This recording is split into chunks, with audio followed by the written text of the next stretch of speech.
الحمد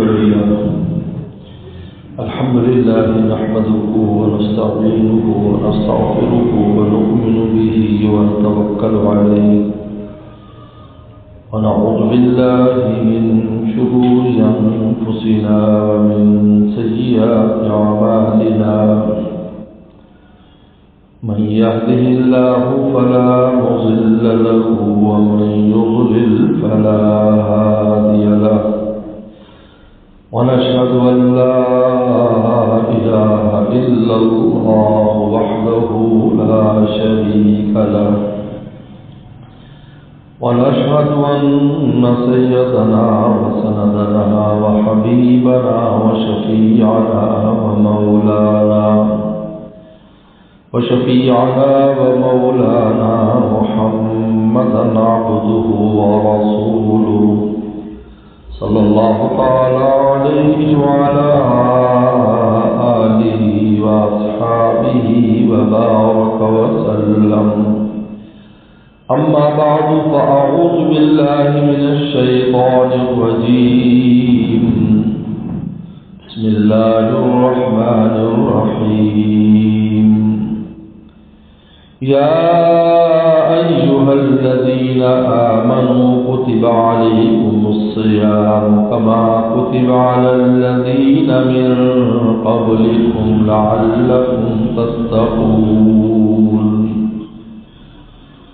وقال تعالى الذين آمنوا وكانوا يتقون.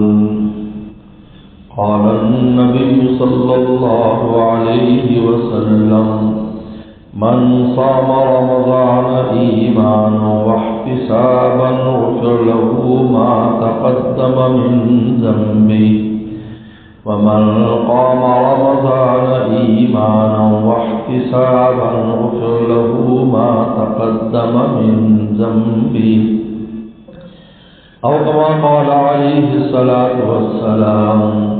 صدق الله صدق رسوله النبي الكريم. میرے محترم بزرگ اور دوستو، یہ جمعۃ المبارک شعبان المرتب آخری جمعہ ہے.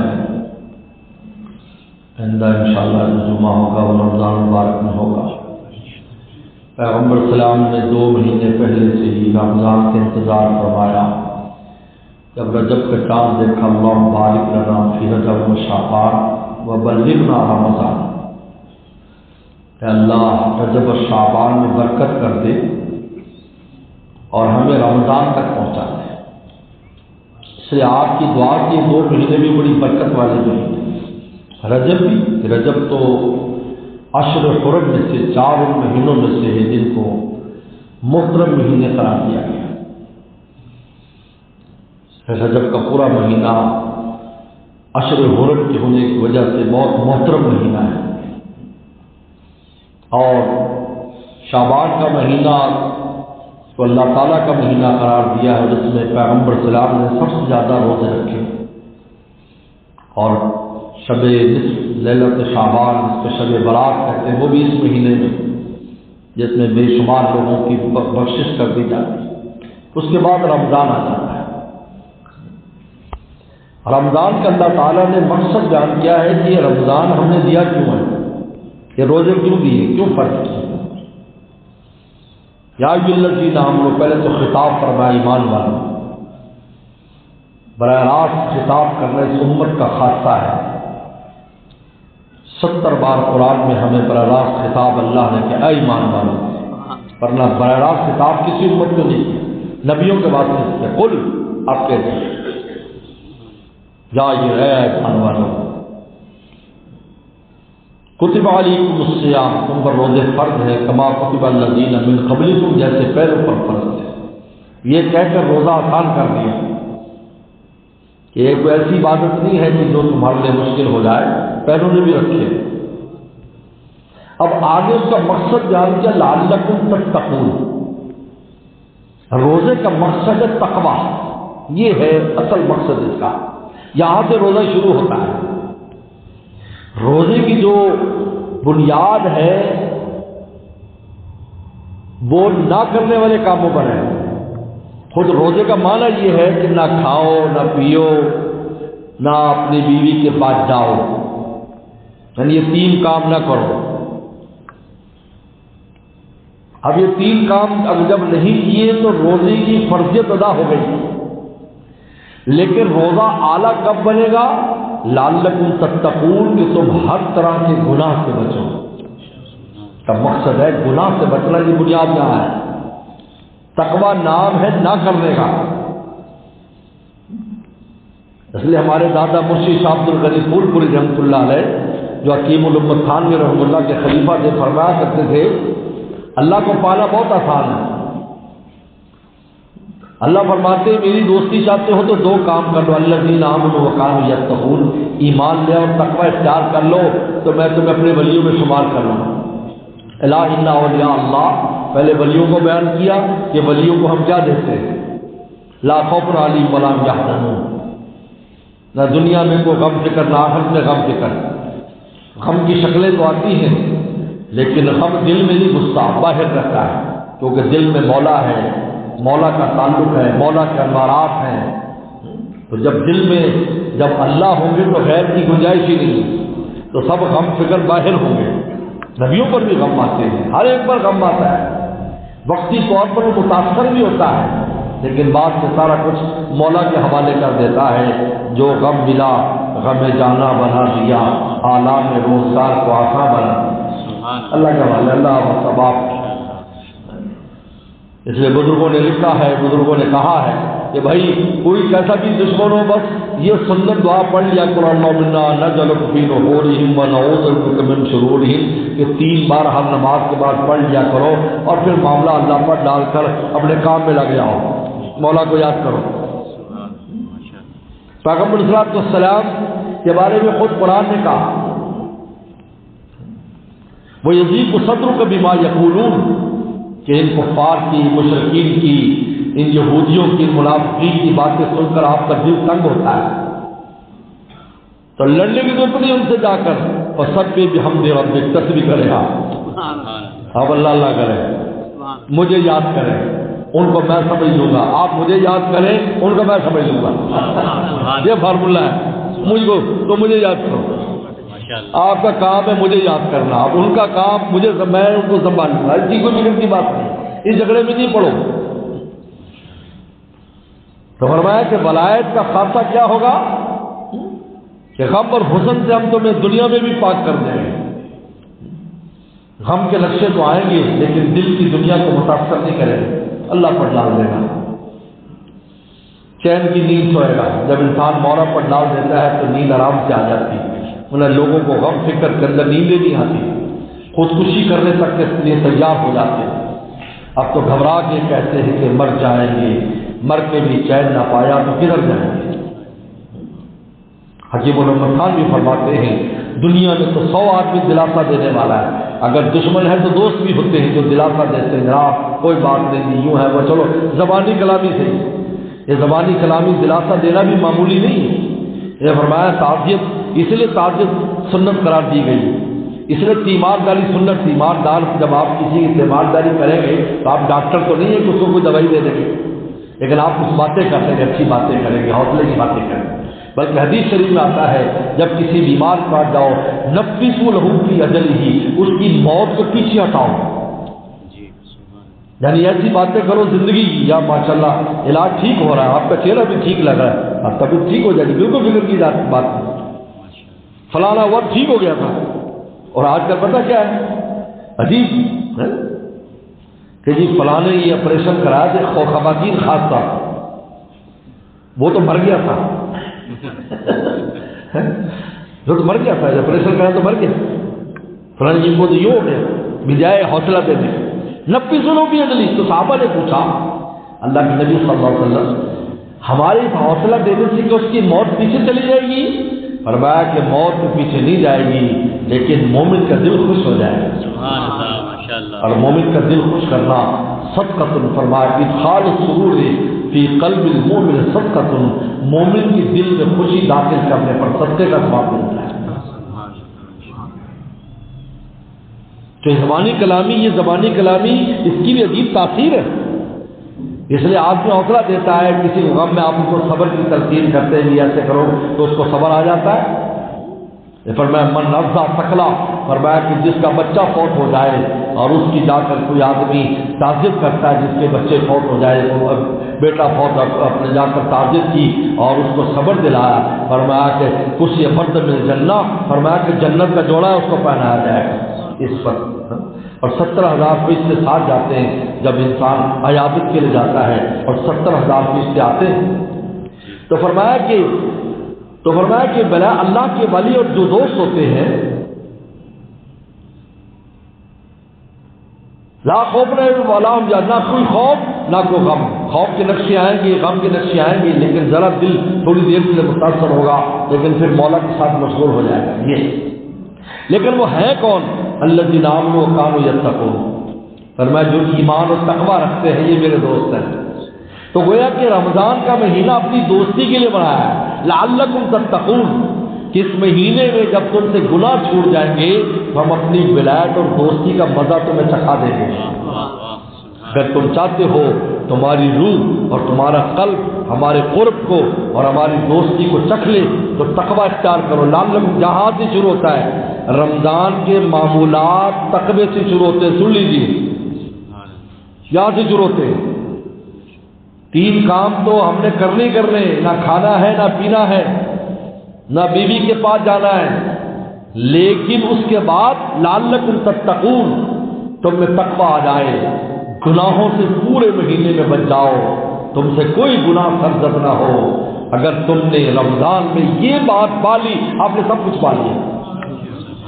ہر ایک آدمی رمضان میں روزے رکھتا ہے اور گناہ نہیں ہونے دیتا، ہر وقت اپنے اس پر نظر ہے کہ میں گناہ نہ ہونے دوں۔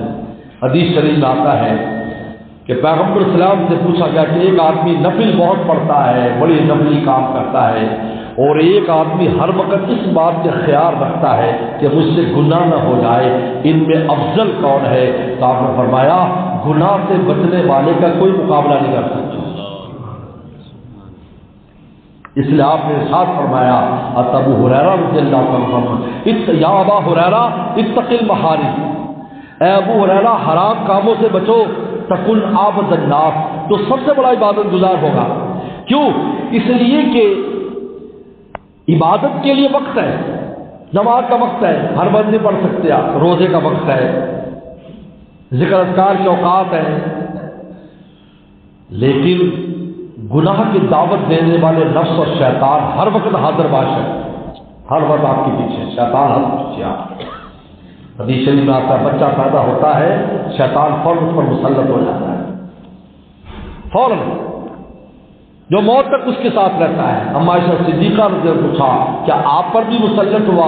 کہا کہ ہاں میرے پیچھے بھی شیطان لگا، لیکن اسلما، روایت مسلم کی روایت میں اسلما، اور روایت لیکن وہ میری برکت سے مسلمان ہو گیا، لیکن اسلما۔ ہر ایک کے پیچھے شیطان، تو شیطان ہم وقت ہمارے پیچھے، اور نفس جو اندر بیٹھا یہ بھی ہر وقت ہمارے پیچھے۔ تو جب ہر وقت پیچھے ہے تو وہ ہر وقت آپ سے گناہ کرائے گا۔ وہ یہ نہیں دیکھے گا کہ آپ حرم میں، یہ نہیں دیکھے گا آپ مدینہ شریف میں، یہ نہیں دیکھے گا کہ آپ مسجد میں، یہ نہیں دیکھے گا کہ آپ بازار میں، آپ گھر میں ہیں، آپ خلوت میں، آپ جلوت میں، ہر وقت نفس اور شیطان ہر آدمی کے لیول کے مطابق اس سے گناہ کرانے کی کوشش کرتا رہتا ہے۔ تو اب اس سے بچنا جو تقویٰ ہے یہ ہمہ وقت کی کوشش کا نام ہے کہ 24 گھنٹے اس بات کی نگرانی کرتا ہے مجھ سے نفس اور شیطان کوئی نالائقی نہ کرا لے۔ تو آپ بتائیں نفلی عبادت تو محدود وقت میں تھی، اور نفلی نماز بھی محدود وقت میں تھی، نفلی صدقے بھی محدود وقت میں تھے، حج عمرے بھی محدود وقت میں تھے، لیکن تقویٰ 24 گھنٹے کی عبادت ہے۔ فرمایا اتق المحارم تکن عابد الناس، تو حرام چیزوں سے بچ جا تو سب سے بڑا عبادت گزار ہے۔ فرمایا لعلکم تتقون، یہاں سے شروع کیا روزے کو کہ تقویٰ اختیار کرو۔ اس لیے امام غزالی رحمۃ اللہ علیہ فرماتے ہیں صرف 3 چیزوں سے بچنے کا نام روزہ نہیں ہے، مفتریات ثلاث، کھانا پینا اور بیوی کے پاس جانا، ان سے بچنے کا نام خالی روزہ نہیں ہے۔ تیری آنکھ بھی جو ہے وہ بچنی چاہیے گناہ سے، تیری زبان بھی بچنی چاہیے، تیرے کان بھی، تیرے ہاتھ پاؤں بھی، تیرا دل بھی، دل کی سوچیں بھی صحیح ہونی چاہیے۔ اس کے بعد جا کر روزے میں کمال پیدا ہوتا ہے، لعلکم تتقون، یہاں سے اللہ تعالیٰ یہاں سے شروع فرماتے ہیں۔ اور تقویٰ آئے گا تو کیا آئے گا؟ اللہ کی ولایت اور دوستی آئے گی۔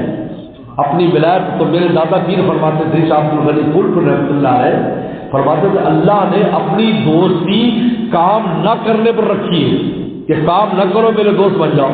کتنا آسان کام، یعنی کیا مطلب؟ وہ کام نہ کرو جس سے اللہ رسول ناراض ہوتے، وہ کام نہ کرو بس تو میرے دوست بن جاؤ۔ آپ زیادہ نفل نہیں پڑھ رہے، زیادہ لمبے چوڑے اذکار نہیں کر رہے، کوئی بات نہیں، ولایت کے لیے یہ ضروری نہیں ہے۔ اس لیے میرے شیخ فرماتے تھے، شاہ حکیم اختر صاحب رحمۃ اللہ علیہ، اگر ایک آدمی فرض واجب اور سنت مؤکدہ پڑھتا ہے لیکن گناہ نہیں ہونے دیتا، اس کی نگرانی کرتا رہا، ہر نگرانی کرتا ہے، بھائی میری آنکھ سے نالائقی نہ ہو جائے، میری زبان سے نہ ہو جائے، میرے ہاتھ پاؤں کان سے نہ ہو جائے، ہر وقت اس کی نگرانی کرتا ہے، اللہ اس کو اپنے ولیوں میں شامل فرما لیتے ہیں۔ اس لیے میرے شیخ فرمایا کرتے تھے کہ اللہ کے ولیوں کی عبادت کیا ہے؟ وہ ہر وقت اپنے دل کا جائزہ لیتے ہیں کہ یہ جو دل ہے، اس دل کی دنیا میں کوئی غیر تو نہیں آ رہا ہے، بھائی یہ بیٹھے دیکھتے رہتے کہ کوئی غیر تو نہیں آ رہا ہے، کسی سے طمع تو نہیں آ رہی، کسی کا خوف تو نہیں آ رہا، کسی کا لالچ تو نہیں آ رہا، کسی کی محبت تو نہیں آ رہی، کسی کی دشمنی میں تو نہیں ایسا مبتلا ہو رہا کہ اللہ تعالیٰ کو انسان بھول رہا ہے، دشمن کے پیچھے لگا ہوا ہے۔ اس لیے خواجہ محبوب بہلول نے جب ایک آدمی کو دیکھا تھا جو اللہ کا ولی کہلاتا تو کسی سے جھگڑ رہا ہے، لڑائی کر رہا ہے، فرمایا ہے کہ یہ مدعی اگر دوست بشناختے، اگر یہ مدعی اللہ کی محبت کا دعویٰ کرنے اگر اپنے دوست کو پہچانتا تو پھر یہ کبھی بھی کسی غیر میں مشغول ہی نہ ہوتا، اس کا ٹائم ہی نہیں ہے اس کے پاس۔ شریعت ہمیں سکھاتی ہے منفی سرگرمیوں میں نہ پڑو، مثبت کاموں میں اپنی زندگی خرچ کرو، منفی میں نہ پڑو۔ اس لیے پیغمبر صلی اللہ علیہ وسلم مکہ شریف میں جب دعوت دیتے تھے، قولوا لا الہ الا اللہ تفلحوا، آپ اس طرح بازار میں دعوت دیتے جاتے تھے، پیچھے سے لوگوں کا ایک جلوس ہوتا تھا جو آپ کو برا بھلا کہتا تھا، گالیاں دے رہا ہے، یا سبون حدیث میں آتا ہے، گالیاں دیتا تھا، بقایا آوازیں کرتا تھا۔ تو صحابہ کرام جو عاشق تھے ان پر کیا گزرتی ہو؟ تو پیغمبر صاحب کہتے کہ حضرت یہ گالیاں دے رہے ہیں، اجازت دے ہم ان سے لڑے بھڑے، آپ کی جان پر قربان ہو جائے، آپ کی عزت پر قربان، آپ اجازت دیں۔ تو پیغمبر صاحب کیا فرماتے ہیں؟ یا سبون مذمما، یہ کسی قابل مذمت ذات کو گالی دے رہے ہیں، انا محمد ہوں، میں تو محمد ہوں، میں تو تعریف کیا ہوں، مجھے لگ رہی کسی اور کو دے رہے ہیں۔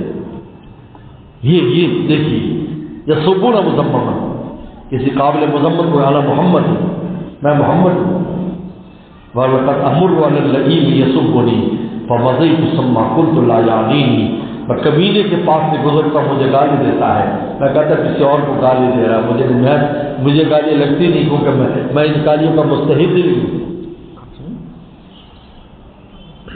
تو لعلکم تتقون، تو رمضان کے اس میں پہلی چیز جو بیان کی ہے قرآن مجید نے کہ تقوی اختیار کرو، اس لیے ہم نے روزہ کیا ہے، اور تقوی بہت آسان ہے رمضان میں، اس لیے کہ نفس بھی کمزور ہے اور شیطان بھی بندھا ہوا ہے۔ صفدت الشیاطین مرض الجن، حدیث میں آتا ہے کہ شیاطین اور جنات کو باندھ دیا جاتا ہے، مرض الجن جو سرکش جنات ہیں سمندروں میں ڈال دیتے ہیں، زنجیروں میں باندھ کر،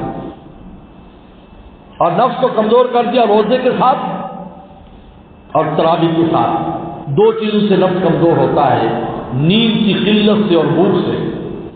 جب نیند کم ہو اور انسان کو بھوک لگی ہو تو پھر نفس کو کبھی شرارت نہیں سوجے گی، وہ یا تو روٹی مانگے گا اور یا نیند مانگے گا، مجھے سونے دو، مجھے روٹی دو، اور وہ سوچے گا بھی اس بارے میں کہ خدا کو ناراض کرے۔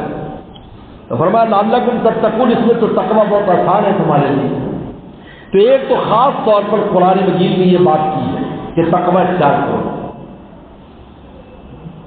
نمبر دو جو چیز ہے جس سے بچنے کا حکم ہے، نمبر دو حدیث میں آتا ہے کہ من لم یدع قول الزور والعمل به فللہ حاجۃ فلیس اللہ حاجۃ ان یدع طعامہ و شرابہ، فرمایا کہ جو جھوٹی بات کہنا اور اس پر عمل کرنے سے نہ رکے رمضان کے مہینے میں، تو اللہ کو اس کے بھوکے پیاسے رہنے کی کوئی ضرورت نہیں۔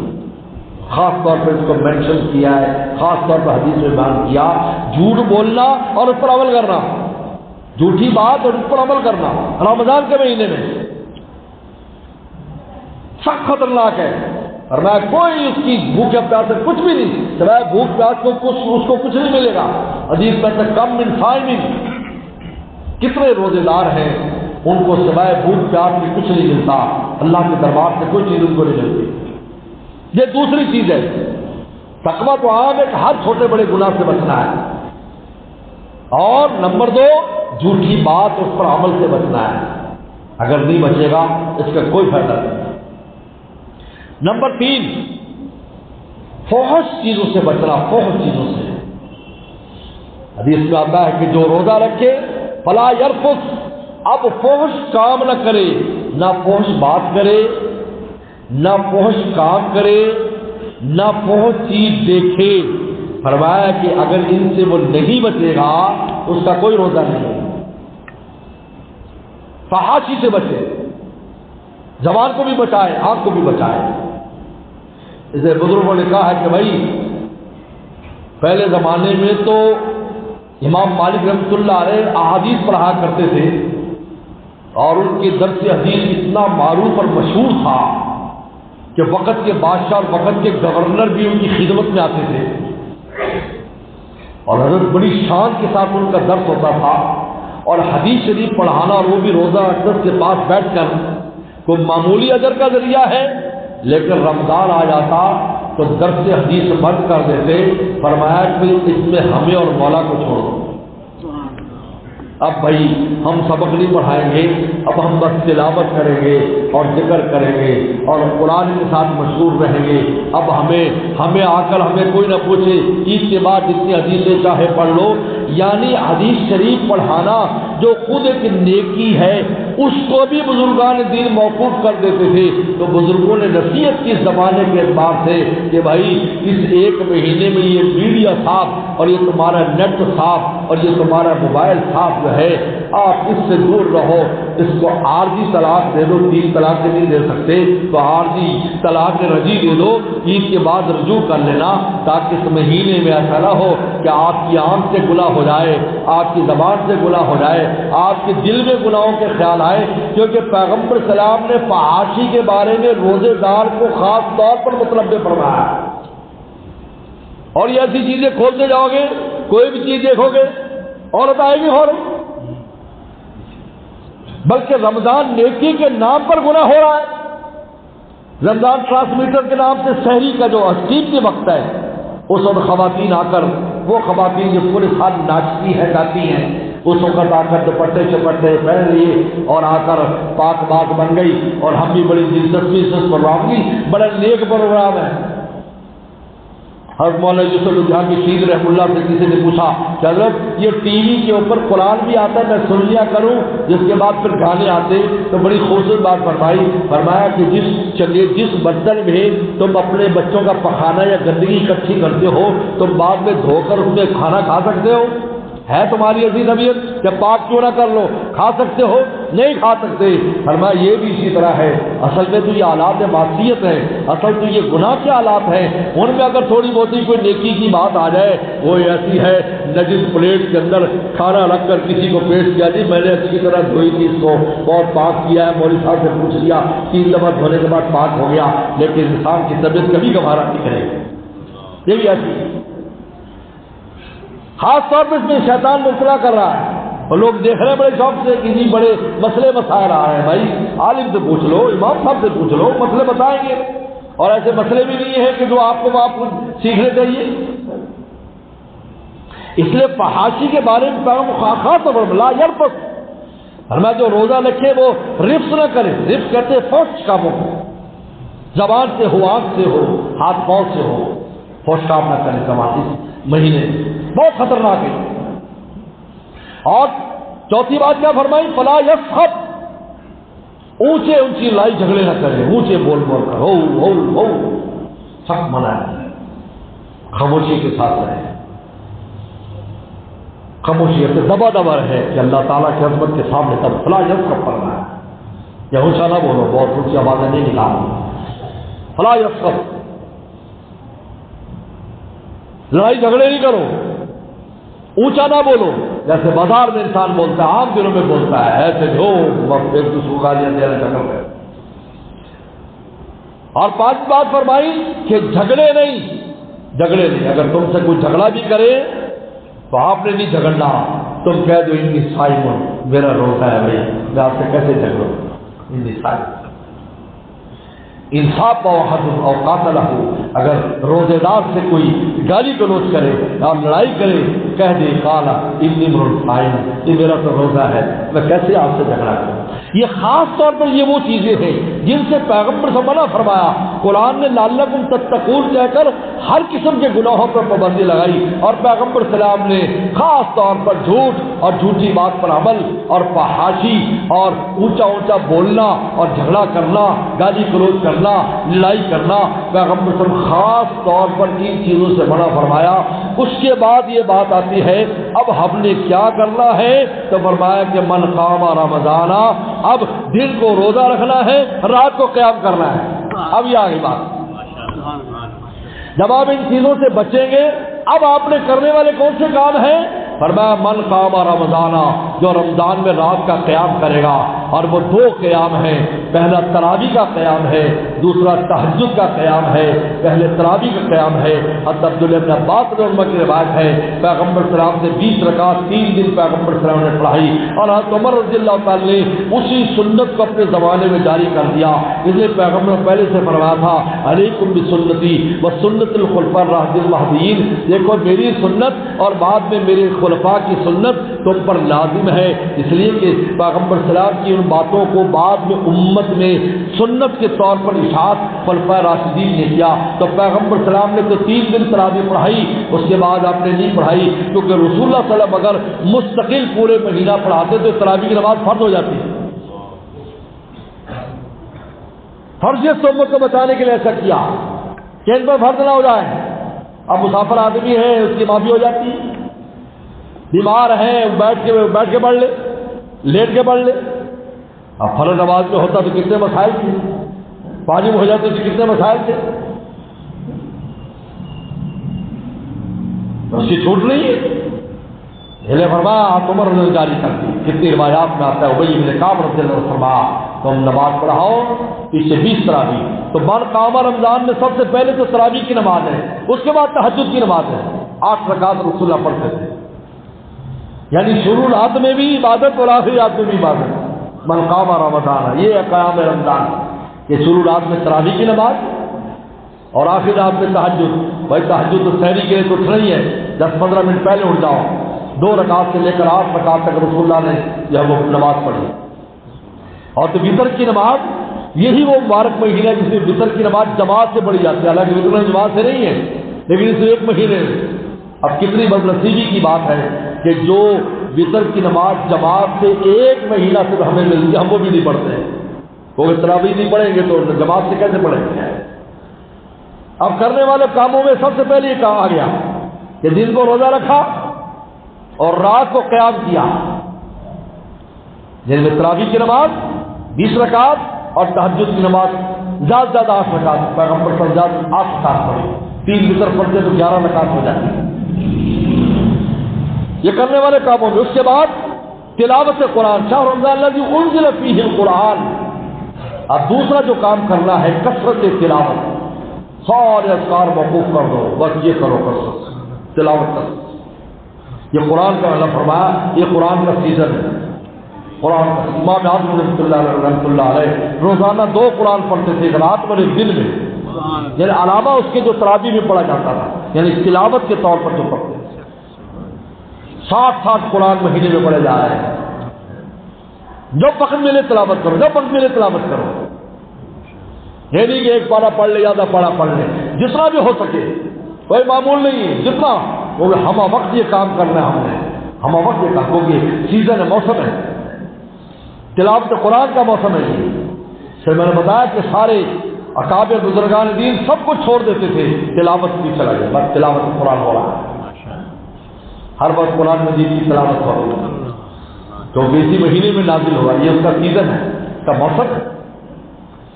حضرات صحابہ کرام تو عام معمول یہ تھا کہ 7 دن میں قرآن پورا کر لیتے تھے، اس لیے لکھا ہے کہ اگر رمضان میں ایک قرآن کی تلاوت کرنا اور 11 مہینوں میں ایک قرآن کی تلاوت کرنے یہ قرآن کا حق ہے، ورنہ قرآن مجید نے خود کہا ہے کہ اللہ اس قوم نے مجھے چھوڑ دیا تھا، اس چھوڑنے میں وہ لوگ داخل ہیں جو قرآن کی تلاوت نہیں کرتے، شامل ہیں، وہ اس میں داخل ہے۔ اور پھر ذکر کون سا کرنا ہے؟ حدیث شریف میں آتا ہے 2 ذکر کی کثرت کرو، کلمہ طیبہ اور استغفار کی کثرت کرو۔ کلمہ طیبہ لا الہ الا اللہ، آپ جب چل رہے پھر رہے کلمہ طیبہ پڑھتے رہے، استغفر اللہ استغفر اللہ، استغفار۔ کوئی تصویر اتنے کی اتنی تصویر کرنی ہے، بیٹھ کر کرنا ہے تو تلاوت کرنی ہے، ہاں اگر قاری ہیں حافظ ہیں تو چلتے پھرتے بھی کریں، لیکن اگر آپ نہیں ہیں بیٹھ کر تو پھر چلتے پھرتے آپ کیا کریں؟ آپ کلمہ طیبہ کی کثرت کریں اور آپ استغفار کی کثرت کریں۔ اور حدیث شریف میں آتا ہے کہ مانگے کیا اس مہینے میں؟ فرمایا کہ اللہ سے جنت مانگو اور دوزخ سے پناہ مانگو۔ اس لیے بعض بزرگوں نے چاروں کو ایک کلمے میں جمع کیا ہے، لا الہ الا اللہ، استغفر اللہ، اسألک الجنہ واعوذ بک من النار۔ ایک ہی جملے میں چاروں کو، بھائی یہ ذکر کرو، اس میں ساری باتیں آ جاتی ہیں، لا الہ الا اللہ، استغفر اللہ، اسألک الجنہ واعوذ بک من النار، ساری چیزیں اس کے اندر آ جاتی ہیں۔